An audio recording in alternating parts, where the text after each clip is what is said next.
Assalamualaikum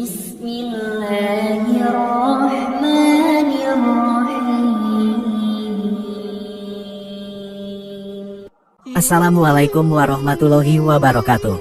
Sahabat beriman, tidak lama lagi masyarakat Indonesia akan memperingati Hari Kemerdekaan ke-78. Tepatnya pada tanggal 17 Agustus tahun 2023. Kemerdekaan bangsa Indonesia ditandai dengan pembacaan teks proklamasi oleh Insinyur Soekarno di Jalan Pegangsaan Timur, Jakarta Pusat. Namun, bukan perkara mudah untuk memproklamirkan kemerdekaan tersebut. Banyak pengorbanan besar bangsa Indonesia untuk terbebas dari penjajahan. Menurut catatan sejarah, bangsa Indonesia dapat merdeka dari penjajahan karena perjuangan dan pengorbanan para pahlawan dari seluruh penjuru Ibu Pertiwi, termasuk di dalamnya para ulama dan santri. Mereka berjuang penuh semangat merebut tanah air tercinta, hingga mereka rela menguras tenaga dan pikiran, serta cucuran keringat, darah, dan air mata. Kalimat Allahu Akbar membahana, mengobarkan semangat juang pantang menyerah melawan para penjajah. Kesaktian kalimat ini diakui oleh para pejuang bangsa hingga mengantarkan kepada kemenangan perjuangan. Pengakuan tersebut terlihat dengan bukti autentik pada pembukaan Undang-Undang Dasar 1945. Atas berkat rahmat Allah yang Maha Kuasa, dan dengan didorongkan oleh keinginan luhur, supaya berkehidupan kebangsaan yang bebas, maka rakyat Indonesia menyatakan dengan ini kemerdekaannya. Para pendiri bangsa mengakui bahwa tanpa rahmat dan pertolongan Allah Subhanahu wa Ta'ala, tidak mungkin bangsa Indonesia bisa merebut kemerdekaan dari kolonialisme penjajah yang begitu kuat. Karena menjadi hal yang mustahil, ketika bambu runcing dan peralatan seadanya mampu mengusir penjajah yang memiliki persenjataan lengkap dan modern. Namun dengan kuasa Allah, kemenangan akhirnya berpihak pada bangsa Indonesia. Lantas, apa makna sesungguhnya dari kemerdekaan Republik Indonesia?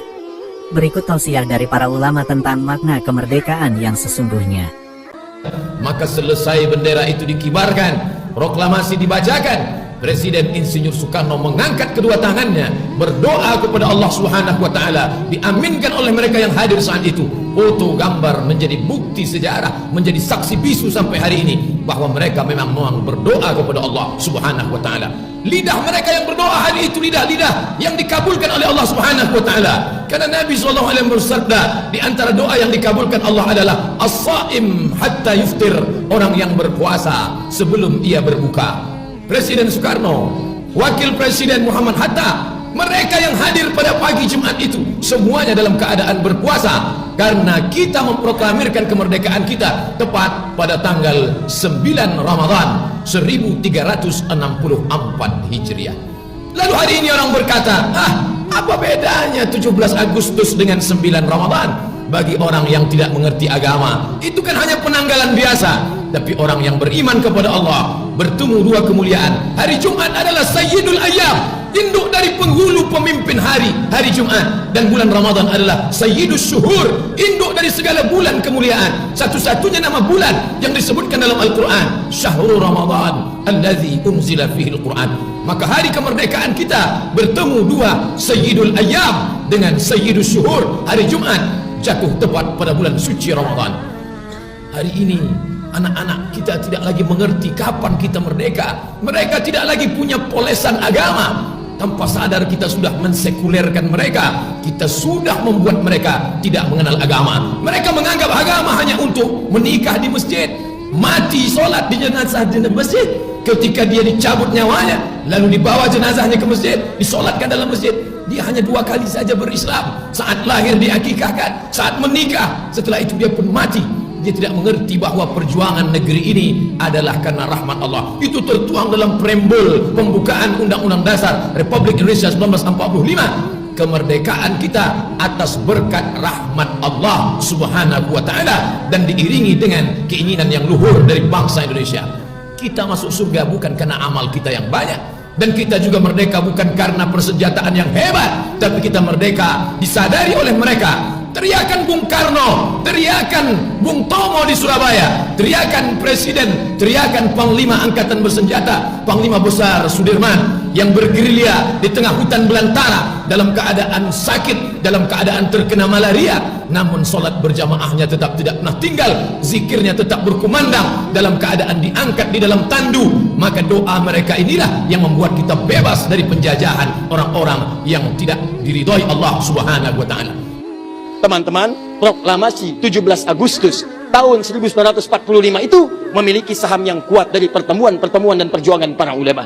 Karena itulah teriakan takbir yang digelorakan oleh Bung Tomo dari Surabaya itu, Allahu Akbar, Allahu Akbar. Terjemahan takbir itu kalau diterjemahkan dalam bahasa Indonesia adalah Allah yang maha besar, Allah yang maha kuasa. Kalimat Allah yang maha kuasa itu Negara Kesatuan Republik Indonesia mengapresiasi dan menanamkan dalam undang-undangnya. Baca pembukaan Undang-Undang Dasar.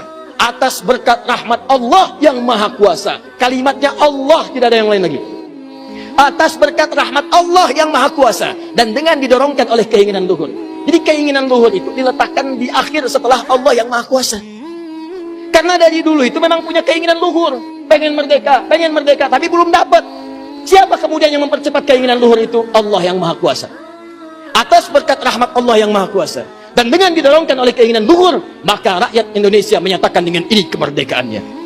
Dari situ kemudian jadikan sebagai sila dari 5 dasar sila ketuhanan itu. Ketuhanan yang Maha Esa, sila yang pertama. Siapa ketuhanan yang Maha Esa itu? Dalam pengertian kita, Esa artinya Ahad. Qul huwallahu ahad. Ditafsirkan kemudian dengan perlindungan dari negara, pasal 29, ayat 1 untuk dasar negaranya. Negara berdasar atas ketuhanan yang Maha Esa. Karena itu kalau di bumi Indonesia ini ada orang-orang yang anti Tuhan, ada orang-orang yang menolak ketuhanan, sesungguhnya dia sedang melanggar undang-undang. Dan pasal 29 ayat 2-nya, negara menjamin kita untuk menerapkan nilai-nilai ketuhanan dalam bentuk ibadah. Perhatikan bacaannya. Negara menjamin kemerdekaan tiap-tiap penduduk untuk memeluk agamanya masing-masing dan beribadah menurut agama dan kepercayaannya itu. Dari kita adalah setelah diberi oleh Allah kemenangan, kemerdekaan adalah terlena. Yang semestinya mengisi kemerdekaan dengan adanya kemudahan-kemudahan untuk mendekatkan diri kepada Allah, akan tapi justru kemerdekaan diisi dengan sesuatu yang menjauhkan dirinya dari Allah Subhanahu wa taala.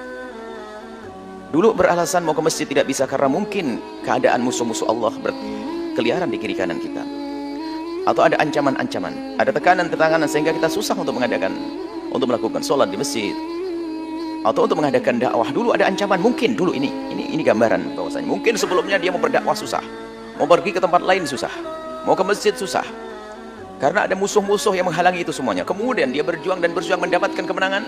Akan tapi kenapa kok tidak ke masjid? Kenapa berdakwahnya tidak semakin marak? Nah, ini. Sehingga yang semestinya kemudahan-kemudahan, ketentraman, kedamaian yang Allah berikan itu dijadikan atau menjadikan dia semakin giat di dalam mendekatkan diri kepada Allah Subhanahu wa taala. Karena dia mau berbuat baik apa saja, tidak ada yang menghalanginya. Berbuat baik apa saja, tidak ada yang menghalanginya. Mungkin juga kasus negeri kita, mungkin masih kita mendengar, mungkin kalau mengalami tidak, karena itu adalah zamannya penjajahan dahulu. Bagaimana kisah yang kita dengar dari orang tua, mengadakan syiar tidak bisa, mengaji pun sembunyi-sembunyi dan sebagainya, karena musuh-musuh Allah, penjajah waktu itu dan sebagainya. Ingin beribadah susah, lembaga-lembaga agama pun tidak marak. Tapi setelah Allah beri kemenangan, semestinya kesempatan itu digunakan untuk berdakwah lebih semangat lagi. Bukan kita terlena mengisi kemerdekaan dengan sesuatu yang menjadi sebab Allah murka. Bukan mengisi kemerdekaan dengan kedurhakaan kepada Allah.